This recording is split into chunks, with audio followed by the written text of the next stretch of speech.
Hello everyone, welcome to this beautiful corner of my hometown. These green open fields are just around the bend of a major river called the Schelde. I came here in the evening before and was lucky enough to see deer, pheasants and rabbits. This morning I also saw birds of prey circling the nearby woods. I'm here in this beautiful quiet place this morning to share a new story with you. The story's called 24 Clover Lane. A flick of a switch made the old zenith spring to life. A low, static hum came streaming from the tabletop radio, every now and then interspersed with a barely intelligible voice. Mr. Buckley carefully twisted the dial to shift through the frequencies. As he did so, people came in and out of focus, speaking over the crispy buzz with varying levels of clarity. The longer he listened, the closer his ear moved to the receiver. You know the song, so feel free to sing along. It's one of her greatest hits, now in a wonderful acoustic version. And more showers coming in from the east. Get your umbrellas out, especially on Friday when... And if you're just tuning in, hi, I'm Alex Lohr, and you're listening to Oldies But Goldies. Standing here with Miss Jan Doe, who lives at 24 Clover Lane, by the fire department. Quickly reversing the knob, Mr. Buckley went back one station. Is that? Asked Peter. Shh, Mr. Buckley interrupted. His ear now pressed up against the radio, he sat listening with nervous energy. What would you like to tell our audience? Yes, thank you. Our family has lived at... Yes, yes, Mr. Buckley shouted. He jumped up in excitement and raised the volume, before huddling next to his son on the sofa cushion. To the right of Mr. Buckley sat Peter, then Ben, and finally Emma and Amelia. Mr. Buckley and his eldest children all tuned in to the conversation happening over the radio. But then when the lady left, Martin... Is that Mom? A frail little voice said. Mr. Buckley peered over the edge of the couch. A very drowsy Astor looked back at him. Her eyes were half open, and she was yawning incessantly, showing her exceedingly cute buck teeth. Right away, Astor was joined by Daisy, Bryony, Basil, and Rose. Hazel and Wren lagged behind, too sleepy to move any faster. Back to bed, you, Mr. Buckley told the 7 of them. But they would hear none of it.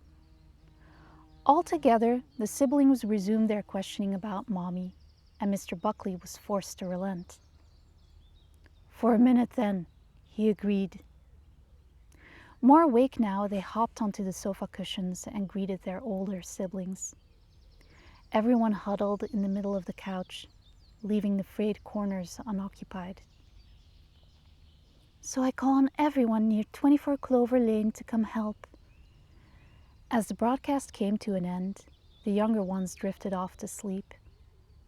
Chewing on a piece of fabric, Astor slowly let her eyes close. Mr. Buckley kissed his children's soft, fuzzy faces and gently twitching noses good night. Afterward, he switched off the radio and settled by the side door of the kitchen to wait for his wife, Jan. Jan and Martin, Miss Doe and Mr. Buckley, lived at 24 Clover Lane with their 19 beautiful kids. It was a dated, semi-detached home with dreary pantiles and brick that were thankfully offset by a vibrantly colorful garden. Mr. Buckley had been there the longest. He was of the round, fluffy kind, a handsome blue buck with silver highlights around his ears and the rest of his features. For years he served as a loyal companion to the elderly owner of number 24. He had 2 great listening ears, a coat perfect for cuddling, and a belly ravenous for blueberry treats. His hutch was used only for sleeping. The rest of his time was spent freely roaming the house and vegetable patch. Then, one morning, the owner left the house and didn't come back. She had forgotten about Martin, so it would seem. Every day thereafter, Martin, more blue than ever, sat at the end of the driveway and pondered the likelihood of her return. There he was again, that one fortuitous Monday, when a squeaky voice spoke up from behind him. "You live here?" Martin leapt around to face the scruffy little doe. She was tawny, slender, with perky long ears and, not that he was looking, a white fuzzy undertail. Jan was lovely yet wild, a compliment to the lonely Mr. Buckley.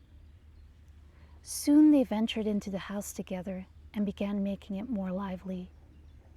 With care, they burrowed in every corner and raised their successive litters of beautiful kits. Jan used fur from her own collar to line their many beds. After several months, people, strangers, started visiting the house. They went through each room, taking pieces of furniture and pulling knickknacks from drawers and cabinets. They weeded the garden and emptied the mailbox.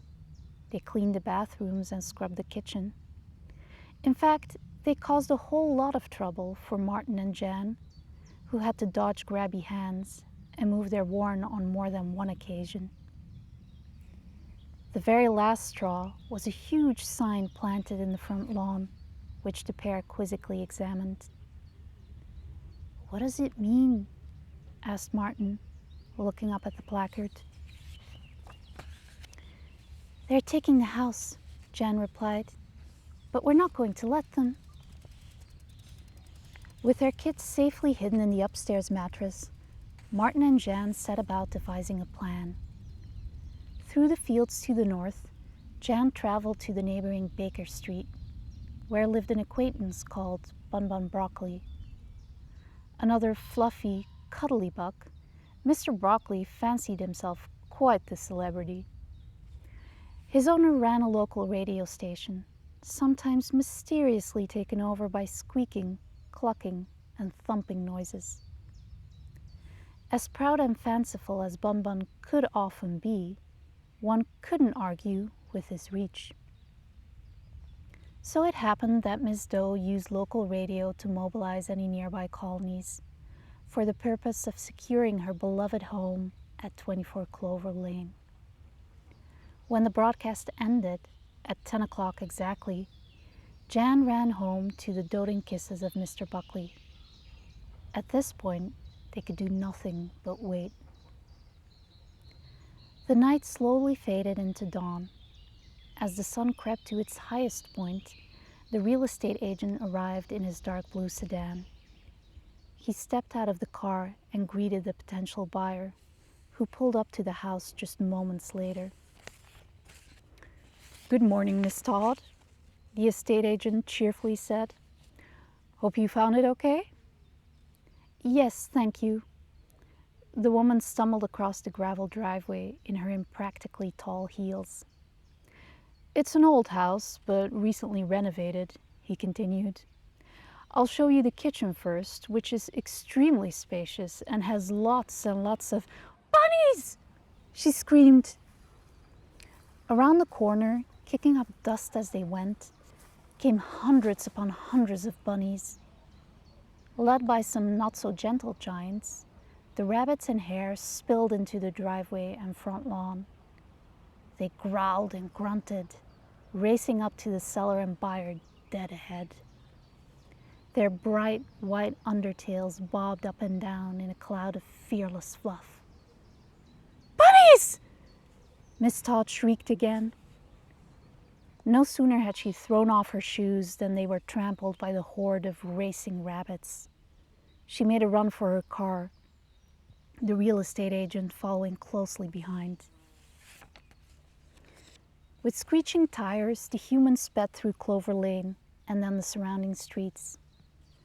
The bunnies rejoiced, kicking around the front lawn in fervent binkies. At the end of their celebration, they tossed the wooden sign and pelleted the borders of number 24, marking it a permanent bunny abode. Thank you for joining me today. I hope you enjoyed this story, and I wish you a beautiful rest of your day. Next week, I'll share a new story. Same time, different location. See you soon.